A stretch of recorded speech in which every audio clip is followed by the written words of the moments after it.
Bismillah.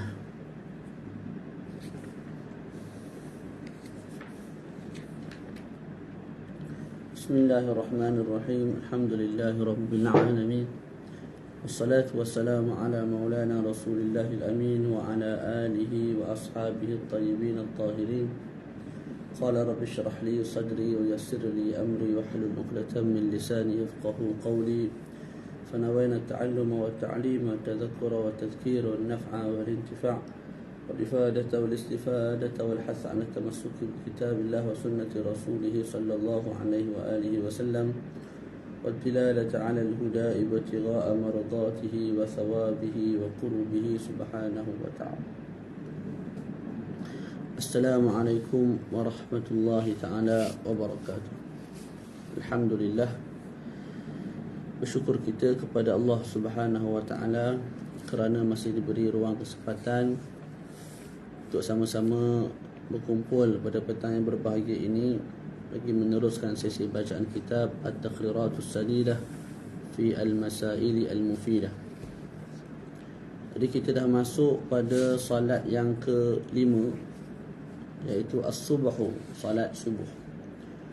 وهي لغة اسم لأول النهار وتسمى صلاة الفجر وتعتبر جماعتها أفضل الجماعات. Jadi salat subuh makna asal bagi as-subhu pada sudut bahasa ialah nama bagi awal siang. Awal siang kita panggil as-subhu. Juga dinamakan salat ini dengan salat al-fajr. Jadi dalam niat tu kita boleh sebut usalli fardha as-subhi ataupun usalli fardha al-fajri. Boleh, tidak ada masalah. Dan jemaah solat subuh merupakan sebaik-baik jemaah. Waqtuha yadkhulu bi tulu'i al-fajr as-sadiq. Masuk waktu subuh ialah dengan terbit fajar as-sadiq, fajar yang benar. Wa yakhruju bi tulu'i juz'in min kursi syams, dan keluar waktunya dengan keluarnya satu juzuk daripada bulatan matahari. Jadi subuh masuk dengan terbitnya fajar sadiq, habis dengan timbul ataupun terzahir sedikit bulatan matahari. Jadi ini matahari tak, ni bila terbit sikit je tak, maka terbit daripada pandangan mata lah, kita tengok tu dah ada apa nama tu, bentuk ataupun bulatan matahari tu tak, itu menunjukkan subuh telah habis. Boleh? Nah. Awqatu salati subhi sittatun. Waktu salat subuh ada 6. Jadi awal waktu tadi masuk dengan terbitnya fajar sadiq, tamat dengan terbitnya satu juzuk daripada bulatan matahari. Daripada awal sampai akhir tu pula, tengah tu ada 6 waktu. Kalau kita kira masa, contohlah subuh pukul 6, habis pukul 7, contoh, tak?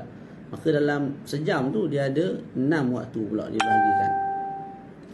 Yang pertama, waktu fadilah min awalil waqti biqadri al-ishtighali bi asbabis salah. Pertama, waktu fadilat, iaitu awal waktu lah, sekadar tempoh kita menyebutkan diri kita dengan sebab-sebab solat, tutup aurat, wudu, tajammul, pakai serban, pakai minyak wangi dan sebagainya dalam 20 hingga 25 minit yang pertama. Nah, yang kedua, waktu ikhtiyar min awalil waqti ila al-isfar wa huwa daw'un yumkinuka fihi an tumayyiza man biqurbik. Kedua, waktu ikhtiyar, iaitu waktu yang syarak pilih untuk kita laksanakan kalau kita tak nak buat pada waktu fadilah. Apa waktu ikhtiyar bagi salat subuh? Daripada awal waktu juga, sehinggalah isfar. Sehinggalah apa? Al-isfar. Apa al-isfar? Cahaya yang menyebabkan kamu boleh membezakan orang yang duduk depan dan dekat dengan kamu. Jadi awal subuh tu, kalau kita duduk di padang 10 orang, kita tak boleh beza ni Mamat, ni Ali, ni Zaid, ni tak. Bila berlalu sedikit masa, kita kawasan makin cerah. Bila makin cerah tu kita boleh beza dah, ni Mamat, ni Ali, ni Dolah. Tu itu al-isfar. Jadi waktu ikhtiyar bermula daripada awal waktu juga sehinggalah al-isfar. Sehinggalah waktu yang kita boleh bezakan Zaid dengan Mamat di satu kawasan lah, di tengah padang yang dan sebagainya. Nombor 3, waktu jawaz bila karahah min awalil waqti ila tulu'il humrah. Waktu harus tanpa dihukum makruh, daripada awal waktu sampailah terbit merah kemerahan di atas ufuk langit ataupun di balik bangunan-bangunan tinggi, di balik-balik bukit. Boleh. Jadi kesimpulan dia, waktu fadilah, waktu ikhtiar dan waktu jawaz bila karahah, waktu harus tanpa makruh, masuk serentak. Kemudian akan habis dulu waktu fadilah 25 minit pertama. Kemudian berterusan waktu ikhtiar sampailah al-isfar. Kemudian berterusan pula waktu jawaz bila karahah sampailah terbitnya merah kemerahan di balik-balik bukit. Boleh? Apa khabar Ustaz Mahimin kita? Nombor 4, waktu jawazim bi karahah, waktu harus tanpa makruh. Waktu jawaz bi karahah, waktu harus tapi makruh. Mana makruh kita lambatkan solat sehingga ke peringkat ini. Min tulu'il humrah ila an yabqa min al-waqti qadru ma yas'u as-salata. Daripada terbitnya merah kemerahan di balik-balik bukit, di balik-balik bangunan tinggi, sehinggalah baki yang ada tu menyebabkan kita boleh solat dalam waktu lagi. Contoh subuh tadi kita sebut pukul 6 habis pukul 7. Faham tak? Maka bila kita solat pukul 6.58 ataupun 6.57, sempat tak kita solat 2 rakaat dalam waktu? Maka kalau sempat, itu waktu harus tapi makruh. Sempat, sebab kita sempat lagi solat 2 rakaat tu dalam waktu. Waktu hurmah nombor 5, idza lam yabqa min al-waqti qadru ma yas'u as-salah. Waktu haram pula ialah bila mana baki waktu tu tak muat untuk kita letakkan 2 rakaat. Contoh kita lambatkan sembahyang, lambat sampai baki waktu tu tinggal setengah minit ataupun seminit. Dalam seminit tu nak isi 2 rakaat, sempat tak? Ghalib ni tak sempat lah. Maka perbuatan kita lambatkan salat itu hukumnya diharamkan syarak. Tapi wajib sembahyang. Dosa tu dekat perbuatan melambatkan tersebut. Yang keenam, waktu darurah, idza zala al-mani'u wa baqiya min al-waqti qadru ma yas'u takbiratul ihram. Ini pun sama macam semalam. Apa waktu darurah? Di akhir waktu sedangkan al-mani', penghalang daripada salat, gila, nifas, haid, hilang, terangkat, sedangkan waktu tu masih berbaki satu tempoh yang menyebabkan kita boleh takbiratul ihram. Takbiratul ihram Allahu Akbar itulah 10 saat ataupun 5 second gitu je. Faham tak? Jadi di akhir waktu 5 saat, 10 saat sebelum habis waktu, suci daripada haid, suci daripada nifas, sembuh daripada gila, maka kita sebut dia kena qada subuh tu. Boleh? Selesai kat situ. Kemudian saya sebut al-farqu bainal fajri as-sadiqi wal fajri al-kadhibi. Beza antara fajar sadiq dan juga fajar al-kadhib. Fajar yang benar dan juga fajar yang menipu. As-sadiq ada 3 perbezaan. Yang pertama, as-sadiq yang tashiru daw'uhu wa yazdad. Fajar yang sadiq, yang benar, cahaya dia tu tersebar dan bertambah, akhir sekali siang, cerah lah maknanya. Tapi kalau fajar al-kadhib, ya'qubu daw'ahu zulmatun, dia punya cahaya tu akan diakhiri dengan kegelapan. Jadi mula-mula timbul cahaya tinggi, memanjang itu cahaya tu. Lepas daripada cahaya tu kita ingatkan makin cerah, gelap balik. Itu kata kena lipat tu. Tu sebab nama al-kadhib. Faham tak? Tu. Berbeza dengan cahaya as-sadiq tadi. Fajar as-sadiq makin terang dan siang lah. Tapi al-kadhib tidak. Dia cahaya dia meninggi begitu, bukan tersebar. Kalau cahaya as-sadiq dia tersebar ke seluruh alam. Jadi meninggi, akhir sekali gelap balik. Yang kedua bezanya ialah yakunu mu'tadidan mustaqiran minal janub ila shimal. Kalau fajar as-sadiq, cahayanya daripada selatan ke utara, terbit daripada mana? Matahari timur tak? Terbenam di barat. Bila terbit di timur, contoh di timur kan, terbit kat sini matahari, maka cahaya tu melentang begini, daripada selatan ke utara. akhir sekali terang. Adapun fajar kadhib yakun mustaqilan min asy-syarqi ila al-gharb. Cahayanya memanjang daripada timur ke barat. Faham tak? Dia seperti dia memanjang tu mana pergi ke arah tinggilah, ke arah atas. Seperti ekor apa? Ekor sirhan, iaitu ekor az-zi'ib, serigala. Hujung itu seperti ekor serigala. Lepas tu gelap balik. Yang ketiga, yadkhulu bihi waqtu salah was-shaum la yata'allaqu bihi hukmun. La yata'allaqu bihi hukmun. Bagi fajar as-sadiq, bila masuk saja fajar as-sadiq, maka masuknya waktu salat subuh. Maka masuknya waktu untuk kita puasa, mana tak boleh makan dah lah. Tapi fajar al-kadhib tidak berkait dengannya apa-apa hukum. Tidak berkait dengannya apa-apa hukum. Ataupun kita sebut selagi mana ada fajar al-kadhib, maka subuh belum masuk, isyak masih ada. Manakala kita nak puasa, maka ketika terbitnya fajar al-kadhib, kita masih boleh makan untuk sahur. Boleh, sebab subuh belum masuk lagi. Nah, selesai. Kemudian kita masuk masailu min awqatis salah. Masalah-masalah yang berkait dengan waktu-waktu sembahyang. Barakallahu fiik Syekh Ismail. Okey, yang pertama, yukrahu tasmiyatul maghribi isha'an wa tasmiyatul isha'i atamatan linnahyi anhuma. Pertama, makruh kita menamakan maghrib sebagai isya'. Maghrib lah. Isya'. Faham tak? Tak boleh kita sebut maghrib tu sebagai solat isya'. Isya' sebagai solat maghrib. Makruh, dibenci syarak. Sebab dalam Sahih Al-Bukhari disebut la taghlibannakumul a'rabu ala ismi salatikumul maghriba wa taqulul a'rabu hiya al-isya'. Nabi sebut janganlah kamu dikalahkan oleh Arab-Arab Badawi bila mana mereka menamakan solat kamu maghrib ini, mereka namakan dengan al-isya'. Jadi Nabi sebut jangan kalah. Maknanya jangan sebut maghrib macam puak-puak Arab Badawi lah. Maghrib sebut maghrib, isya' sebut isya'. Arab Badawi maghrib dia namakan isya'. Tak, kita namakan sebagai maghrib. Isya'. Yallah. Okey. Adapun dalil kepada makruhnya menamakan isya' tu dengan atamah. Namakan isya' dengan salatul atamah. Makruh. Sebab apa?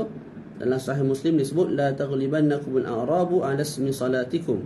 Ala innaha al-'isha'u wa hum ya'timunaha bil ibil, ay yusammunaha al-'atamata. Nabi sebut alaihi salatu wassalam, janganlah kamu dikalahkan oleh orang Arab Badawi ketika mana mereka menamakan salat kamu itu, iaitu salat isya' itu dengan al-'atamah.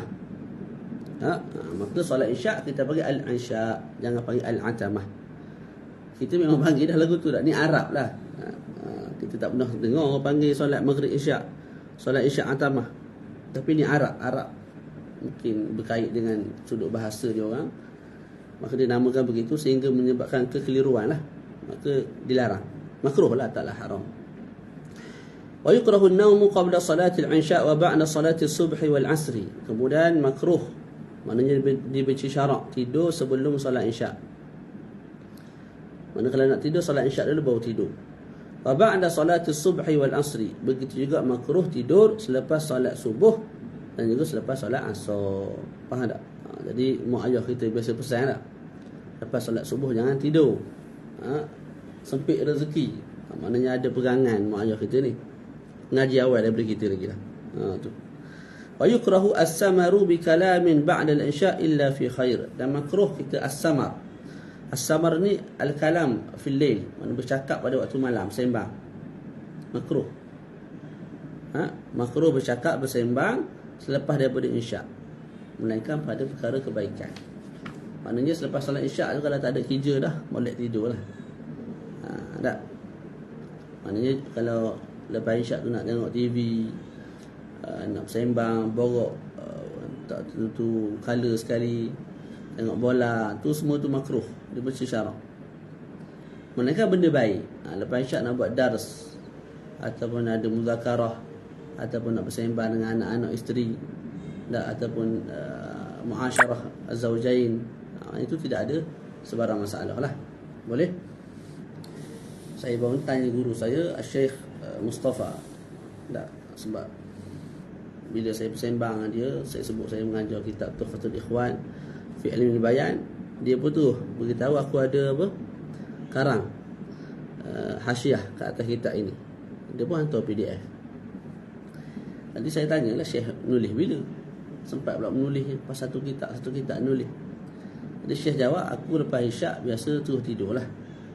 Kebiasaan terus tidur, bangun di awal pagi, sembahyang ma tayassara li, kemudian Syekh pun menulis ataupun beribadat, menulis kitab dan sebagainya. Gitu Jadi pentinglah kita ada planning. Nak buat apa dalam sehari tu. Dan tidak bolak-balik sekali masa berlalu. Membazir begitu je.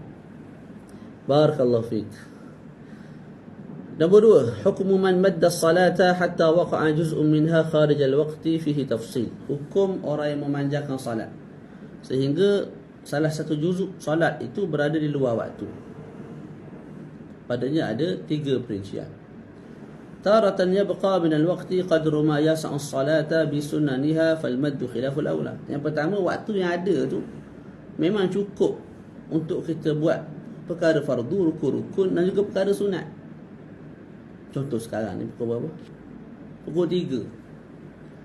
3. Asar pukul 4 contoh. Jadi sejam lagi. Sejam ni muat sangat lah. Nak baca perkara-perkara sunat, nak buat benda-benda rukun. Kita panjangkan semayang. Start semayang sekarang ni habis pukul 5. Haram tak? Tak haram. Cuma khilaful aula. Kurang comel. Kurang molek. Boleh? Sebab apa? Dah cukup waktu. Selesaikan dalam waktu lah. Semayang zuhur tu. Kenapa tak anjuk sampai ke asar? Bising sikit dah bunyi dah. Orang duduk buat rumah. Nombor 2, taratan yabqa min al-waqti qadru ma yas'u furud as-salah faqat fal maddu mandub. Yang kedua, waktu yang berbaki itu hanya muat untuk dilaksanakan fardu salat semata. Contohlah baki waktu tu ada 4 minit ataupun 3 minit. 3 minit ni muat-muat je letak 3 rakaat maghrib. Tak? 3 rakaat tu pula tanpa sunat. Maknanya Allahu Akbar, baca Fatihah tak ada apa-apa, Allahu Akbar, rukuk tak baca apa-apa, i'tidal tak baca apa-apa, sujud tak baca apa-apa. Waktu yang ada tu cukup untuk letak perkara fardu semata.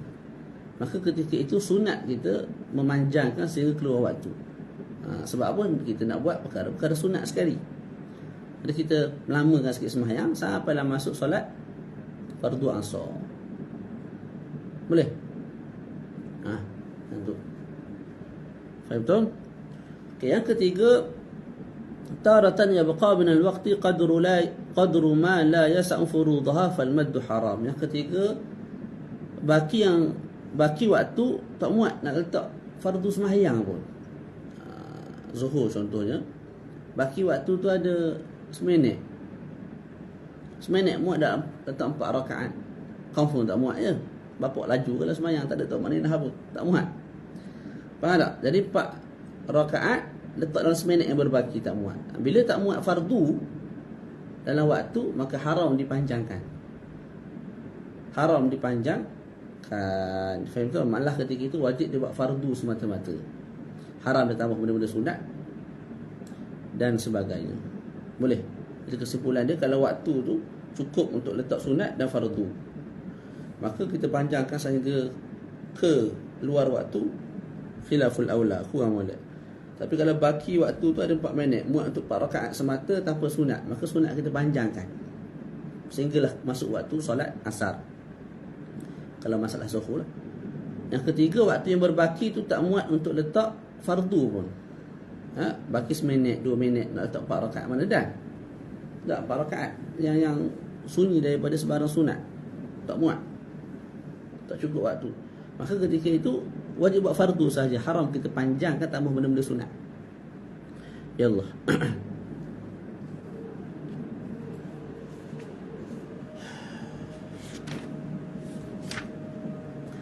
Masalah nombor 3 yang berkait dengan waktu sembahyang ialah takunu salatu adaan idza adraka rak'atan fil waqti sawa'un akana bi'udhrin am bighairi 'udhrin fa in lam yudrik rak'atan fil waqti fatakunu qada'a. Solat akan menjadi tunai bila mana seseorang tu sempat satu rakaat dalam waktu. Boleh?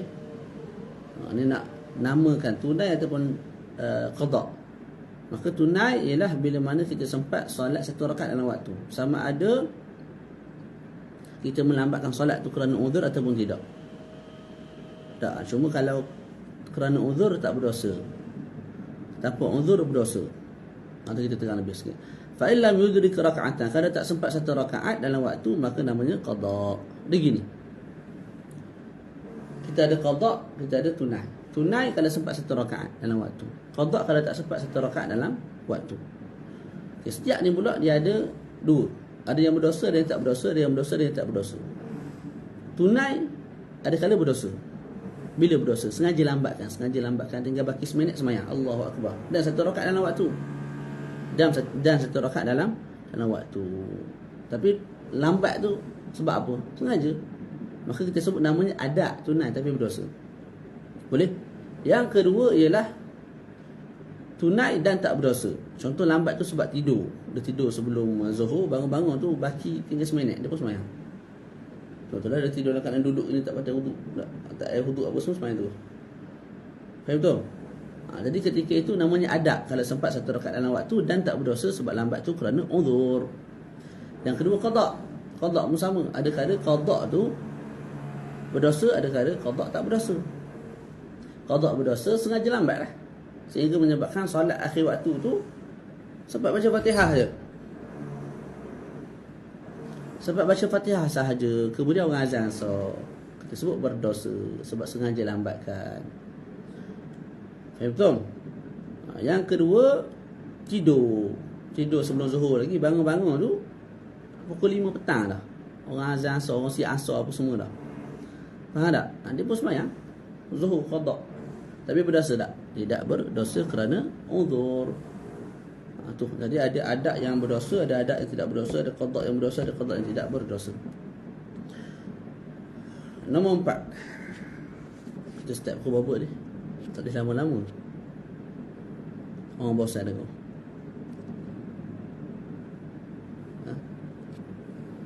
Tiga suku.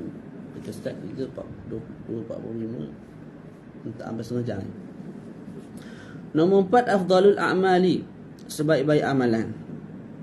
As-salatu fi awwali waqtiha, salat di awal waktu, wa yahsulu bil ishtighali bi asbabis salah min dukhulil waqti. Dan tercapai fadilat salat di awal waktu ialah bila mana kita bersibuk-sibuk melakukan sebab-sebab salat bermula daripada awal waktu. Ini yang telah kita teranglah. Maksudnya waktu kita ambil sembahyang, kita menutup aurat, sembahyang 2 rakaat, jawab azan apa semua, barulah kita solat. Jadi awal waktu tu dalam 20 minit 25 minit pertama. Kama qala sahibu Saffati Zubat, yundabu ta'jilu salati fil awal id awal al-waqti bil asbab ishtaghal. Wa su'ila an-nabiy sallallahu alaihi wasallam an ahabbil a'mali ila Allah subhanahu wa ta'ala faqala as-salatu fi awal waqtiha. Nabi sallallahu alaihi wasallam ditanya tentang sebaik-baik amalan, maka Nabi jawab salat di awal waktu. Riwayat Ibnu Hibban wal Baihaqi. Wa qad warada awwalul waqti ridwanullah wa wasatuhu rahmatullah wal akhiru afullah. Warid juga hadis awal waktu ialah keredaan Allah, pertengahannya ialah rahmat Allah, salat di akhir waktu ialah keampunan daripada Allah. Hadis ini dikeluarkan oleh Ad-Daraqutni fi Sunan. Kemudian fadlu awalil waqti ala akhirih ka fadlil akhirati ala dunya.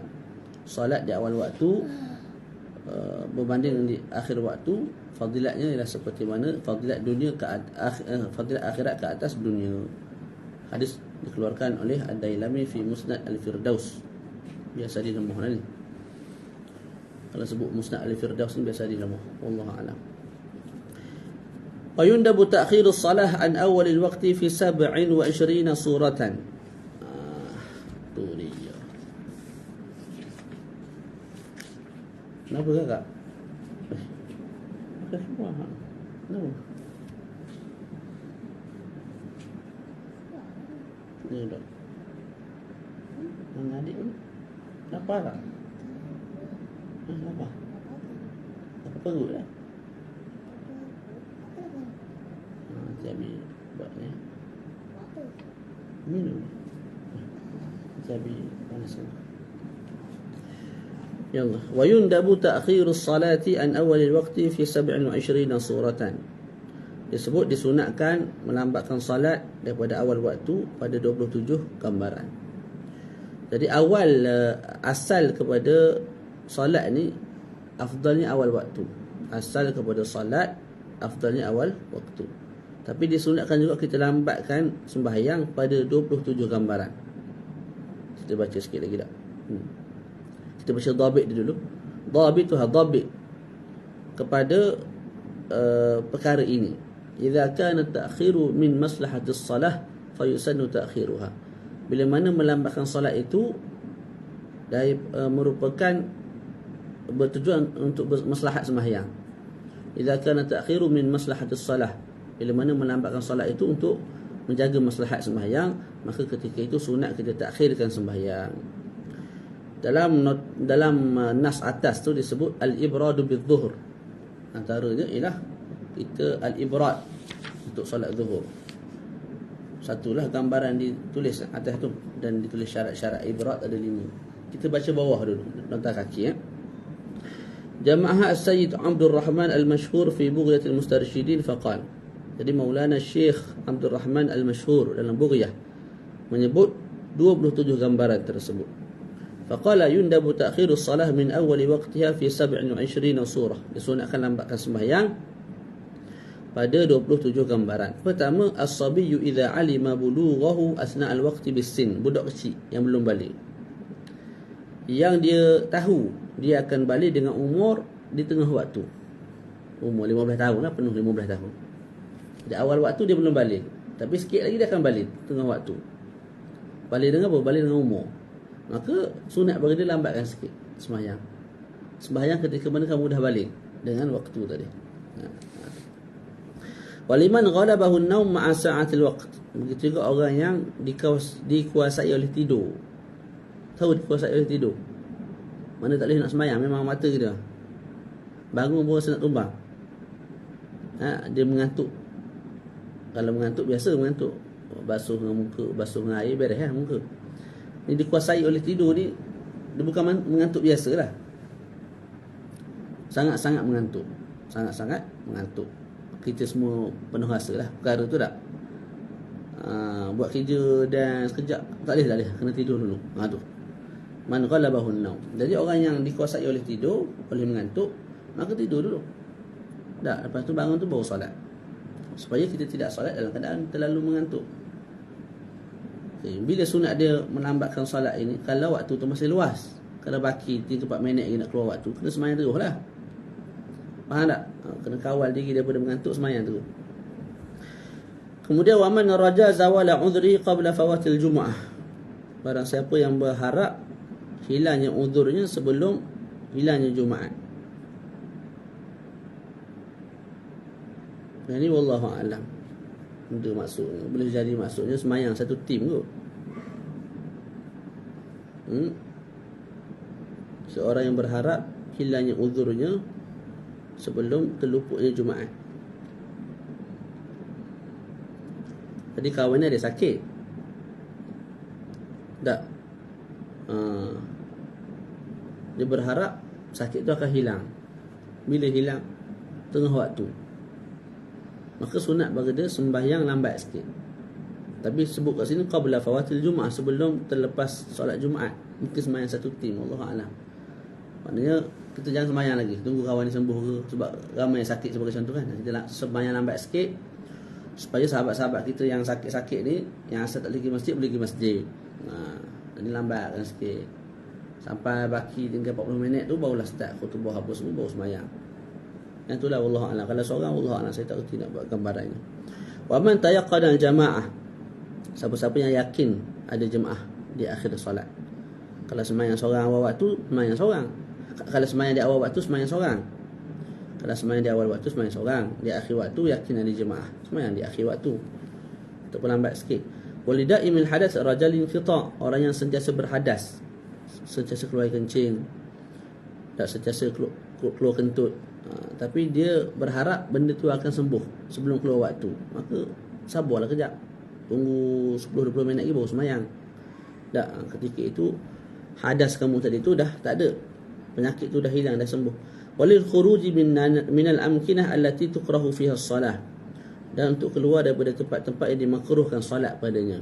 Contoh solat di kawasan bernajis, mana keliling ni penuh dengan tai, lembu, tai ayam, tai babi, tai anjing, tai himar, tai keldai, tai bagal, tai jaman, unta dan sebagainya. Dia semayang tengah.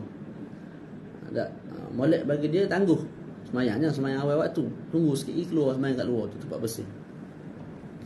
Waliman 'indahu dhaifun hatta yut'imahu wa yuwih, orang yang datang tetamu kat rumah dia, tak, sunat juga dia lambatkan sembahyang sehingga dia bagi makan dan bagi tempat tinggal, keselesaan lah pada tetamu dia. Tapi kalau boleh ajak pergi masjid sekali, ajak. Wa man ta'ayyanat 'alaihi syahadatun hatta yu'addiyaha, orang yang tertentu ke atasnya membuat syahadah, penyaksian. Tak, mana di awal waktu tu tak ada orang lain dah yang boleh buat penyaksian melainkan dia. Mana orang lain tidak menyaksikan perkara tersebut, dia yang menyaksikan perkara tersebut. Contohlah, ataupun ada orang lain dah buat saksian, kena seorang lagi saksi, nak 2 orang, dia seorang je. Sedangkan waktu tu awal waktu zuhur, maka dia buat penyaksian dulu, dia solat lambat sikit, buat penyaksian di depan qadhi lah, yang sesungguhnya dia nampak si fulan dengan si fulan ke minum arak dan sebagainya. Wa idal ghadab, ketika mana sedang marah, lambatkan sikit biar reda dulu. Wal ghaidhi hatta yazul. Wa man yu'nis maridan yastawhishu bi firaqi, orang yang melayan tetamu, orang sakit. Kita ada orang sakit, kita layan dia, dan dia suka kita, dia yu'nis, kita apa, kita layan dia dan dia suka kat kita. Dan dia tu kalau kita berpisah, kita pergi sembahyang, dia rasa jelek, dia rasa tak senang, dia rasa tak selesa, maka boleh kita lambatkan sembahyang, malah sunat ketika itu. Boleh.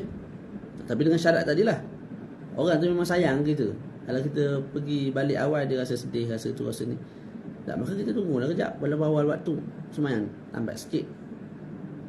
Berbeza kalau kita ni jenis orang memang tak suka, kita mari je orang tak suka, kita mari je orang tak suka, waktu tu tak ada lah tuntutan untuk kita lambatkan sembahyang.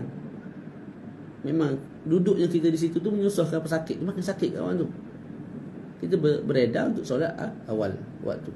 Wa khaifun ala maksum, orang yang bimbang keselamatan orang yang maksum. Orang yang maksum ni orang yang selamat darahnya, bukan kafir harbi. Tak, bukan orang yang meninggalkan solat dengan sengaja dan tak solat juga selepas disuruh oleh imam, bukan zalil muhsan. Itu orang yang maksum. Jadi kita bimbang, kalau aku pergi sembahyang di masjid di awal waktu berjemaah kat rumah ni, anak isteri siapa nak jaga? Sedangkan waktu tu ramai perampok, banyak kes rogol dan sebagainya. Itu gambarannya. Wa mushtaghilun bi dhabhi bahimatin mushrifatin 'alal halak. Kemudian orang yang sibuk untuk sembelih binatang yang hampir mampu. Contoh, kita ada beli lembu. Tak, lembu tu hampir mati. Kalau mati begitu je, maknanya akan jadi apa? Bangkai. Jadi kita sembelih dulu, selesaikan sembelih tu baru kita pergi sembahyang. Tak. Au it'amiha, ataupun binatang tu hampir mati, awal waktu tu kita bagi dia makan dulu. Bahkan kita solat lambat sikit, tak ada masalah, sunat kita lambatkan solat tu. Au qatli nahwi hayyah, ular masuk kat rumah. Orang berwazan, nak sembahyang dulu ke nak tekam ular dulu? Selesaikan yang ular tu dululah. Tak. Sebab pada kita biarkan ular tu menyebabkan mudarat pula pada anak isteri. Jadi sunat kita lambatkan solat ketika itu. Wali syiddatul har, ketika bersangatan panas. Wali rami zuhra, untuk melontar jamrah pada waktu zuhur. Wal maghribi bi Muzdalifah, dan untuk sembahyang maghrib di Muzdalifah. Ini sembahyang ni semua ni sunat kita lambatkan solat. Boleh. Mana selesaikan dulu melontar baru sembahyang. Lepas tu maghrib ni pula, wal maghrib bi Muzdalifah ni kena tengok dalam haji baliklah. Mungkin dalam perjalanan tu nak ke Muzdalifah, Nak singgah sembahyang dulu ke sembahyang di Muzdalifah? Sembahyang di Muzdalifah maghrib tu walaupun agak lambat. Wa mudafa'atul hadas, nak tahan kencing apa semua tu, kencing berak dulu barulah sembahyang walaupun lambat sikit. Wali tawaqqanit ta'am, ada dah makanan depan atas meja, sedia molek dah nak dimakan ataupun hampir siap dah. Kita pula ada syauq, ada rindu, ada kehendak nak makan tu, lapar ceruk. Tak, maka makan dulu barulah salat al-asya qabla al-isya. Wa tayakkunul ma' akhirah, wa tayakkunul ma'i akhirah, yakin ada air di akhir waktu. Jadi awal waktu tak ada air, puas hari tak jumpa, tapi akhir waktu dikatakan ada air, maka kita sunat lambatkan sembahyang dengan air daripada kita solat di awal waktu dengan tayammum. Awis sutrah, ataupun yakin ada penutup aurat di akhir waktu. Awal waktu tak ada pakaian nak pakai, boleh tak sembahyang tanya bulat? Boleh tak? Cumanya sebab kita yakin di akhir waktu tu ada pakaian, kita sabar, kita sembahyang di akhir waktu. Awil qudrah ala qiyam, sekarang tak larat, tapi akhir waktu kan larat untuk solat dalam keadaan berdiri, maka solat di akhir waktu dalam keadaan berdiri. Wal ishtighalu bi nahwi ghariq, maknanya apa ni? Kita sibuk menyelamatkan orang yang lemas. Ada orang azan, ada orang lemah. Kita nak biar dia usaha dulu sendiri berenang tu, kita solat dulu boleh 2 rakaat qabliyah, 4 rakaat zuhur, lepas tu 2 rakaat pula ba'diyah. Kita nak selamatkan dulu. Diselamatkan dululah. Dan perbuatan kita melambatkan solat itu hukumnya Allahumma salli Muhammad sunat. Boleh jadi akan menyebabkan wajib kalau ta'ayyana alaihi apa nama tu, mana wajib tertentu kat atas dia seorang yang boleh tolong, orang lain tak boleh tolong. Wajib kat atas dia melambatkan solat sehingga keluar waktu tak ada masalah. Sampai jangan rosak. Nanti habis buat.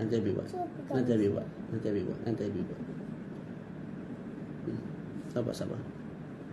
Jangan buat apa-apa, nanti habis buat. Wa awsailun ala nafsin, ataupun ada sa'il ni orang panggil apa? Orang yang nak buat jahat lah, mari nak pukul, nak tampar, nak jet, tahu tak? Nak bunuh anak bini kita ataupun harta kita, maka kita pertahankan dulu sebelum pergi solat. Jadi sunat lambatkan solat untuk pertahankan perkara-perkara tadi. Wa tajhiz mayit, dan juga menguruskan si mati. Jadi orang tu mati kena urus awal. Kalau urus tak, faham tak? Uruskan dulu lah, selesaikan dulu baru sembahyang. Boleh? Barulah kita sembahyang. Allahu a'lam. Berhentilah. Aku nak baca juga ni untuk ibrat. Bacalah ibrat tabih bab ni. Okey, itu yang disebut dalam nota kaki Kita baca laju lah tadi. Kemudian kembali balik ke atas. Dhabituha idza kana at-ta'khiru min maslahati as-salah fa yusannu ta'khiruha wa minha al-ibradu bil-dhuhr. Antara tempat sunat kita lambatkan solat ialah al-ibradu bil-dhuhr. Maknanya kita tunggu waktu tengah hari tu jadi sejuk sikit baru kita start solat. وهو تأخير صلاة الظهر عن أول وقتها لقول النبي عليه الصلاة والسلام إذا اشتد الحر فأبردوا بالظهر فإن شدة الحر من فيح جهنم. Kerana sabda Nabi alaihi salatu wasallam, bila mana panas sangat bersangatan, sangat kuat, maka fa'abridu bizuhur, mana bagi sejuk dulu tengah hari itu, barulah sembahyang zuhur. Boleh? Ini hadis Al-Bukhari fa inna shiddatal har, sesungguhnya bersangatan panas itu daripada api neraka. Syurutu sunniyati al-ibrat khamsah, syarat untuk dikatakan sunat kita ibrat, kita melambatkan solat zuhur supaya kepanasan tu berkurang dan menyebabkan orang lain boleh datang ke masjid dalam keadaan tidak tersakiti oleh cahaya yang sangat panas itulah. Kama qala sahibu Safwati Zubab wa sunnal ibradu bi fi'li adh-dhuhri li shiddati al-harri bi qutri al-harri li talib al-jam'i bi masjidin uti ilayhi min bu'din bil khilaf al-jum'ati. Wahia yang pertama, antakuna salatu zuhra, mesti salat tu salat zuhur. Salat lain tidak disunatkan al-ibrat. Yang kedua, antakuna fi waqtil har as-saif, waktu ketika itu waktu panas, musim panas. Yang ketiga, antakuna fi qutrin har, dan mesti tempat tu tempat yang panas. Macam Saudi. Jadi kalau di Malaysia ni kita negara apa? Sederhana tak terlalu panas, tak terlalu sejuk. Jadi kalau hari itu panas bersangatan, tidak disunatkan ibrat. Sebab apa? Kita masih berada pada qutrin mutawassit. Jadi di samping waktu tu sedang panas sangat, mesti tempat tu juga jenis tempat yang qutrun har. Yang keempat, antu salla jama'atan, disolatkan secara berjemaah. Kalau nak semayang seorang diri, semayanglah kat masjid tu, semayanglah kat rumah tu, tak ada masalah. Yang disunatkan ibrat ni kalau nak semayang berjemaah. Jadi orang nak ke masjid tu susah waktu panas. Yang kelima, ayakuna makana salat ba'idan, hendaklah tempat semayang tu jauh. Boleh, contohlah tempat di padang pasir, kita duduk di perumahan, kawasan satu perumahan, tempat semayang tu di padang pasir, orang akan solat kat situ, orang tak solat di kawasan-kawasan dalam perumahan ni. Maka nak pergi tu makan masa dan satu lagi panas. Faham tak? Maka ketika itu sunat ibrat. Untuk imam lambatkan sikit, mungkin 20 minit, 30 minit baru solat. Faham tu? Adapun kat kawasan kita ni, yang tu tidak disunatkan ibrat. Kih apa? Kih tempat semayang dekat. Boleh. Maknanya sini ada masjid, situ ada surau. Jarak tu 1 kilo pun tak sampai. Tu. Jadi 5 syarat untuk dikatakan sunat al-ibrat, iaitu menambatkan solat zuhur kerana nak tunggu waktu tu sedikit sejuk. Yang pertama, mesti solat zuhur. Yang kedua, mesti ibrat tu berlaku pada musim panas. Yang ketiga, mesti berlaku di negara yang panas. Yang keempat, disolatkan zuhur itu secara berjemaah. Yang kelima, tempat sembahyang tu jauh. Kalau tidak, gugur satu syarat sahaja, maka hukum al-ibrat itu tidak lagi disunatkan, malah sunat awalkan sembahyang zuhur. Wallahu a'lam. InsyaAllah nanti kita masuk a'dzarus salah, keuzuran yang menyebabkan kita boleh lambatkan sembahyang. Wallahu a'lam. Ada soalan?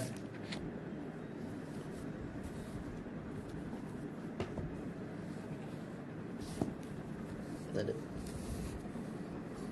وصلى الله على سيدنا محمد وعلى آله وصحبه وبارك وسلم. الحمد لله رب العالمين.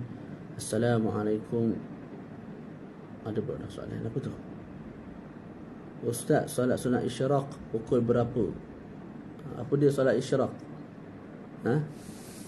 Sebagai ulama sebut solat al-isyraq ialah solat ad-duha. Ikut pandangan tu, maka solat duha masuk 16 minit selepas daripada habis subuh. Subuh kalau dalam kalender waktu asyuruq, betul, dalam pukul 7 lah, kita ambil pukul 7 tambah 16 minit, 7 16 minit. Okey, 17 minit tu dah masuk waktu duha dan dah masuk waktu al-isyraq, solat isyraq. Itu atas pandangan yang mengatakan dua solat tu sama. Boleh? Yallah. Ada kata solat isyraq solat yang lain. Solat apa tak ingat. Aslinya solat selepas daripada maghrib ke apa, 20 rakaat, tak ingat. Kena tengok balik pandangan tu. Allahu a'lam. Ada soalan lain? Tak ada. Barakallahu fikum wa sallallahu ala sayyidina Muhammad wa ala alihi wa sahbihi wa baraka wa sallam. Alhamdulillahi rabbil alamin. Assalamualaikum warahmatullahi taala wabarakatuh.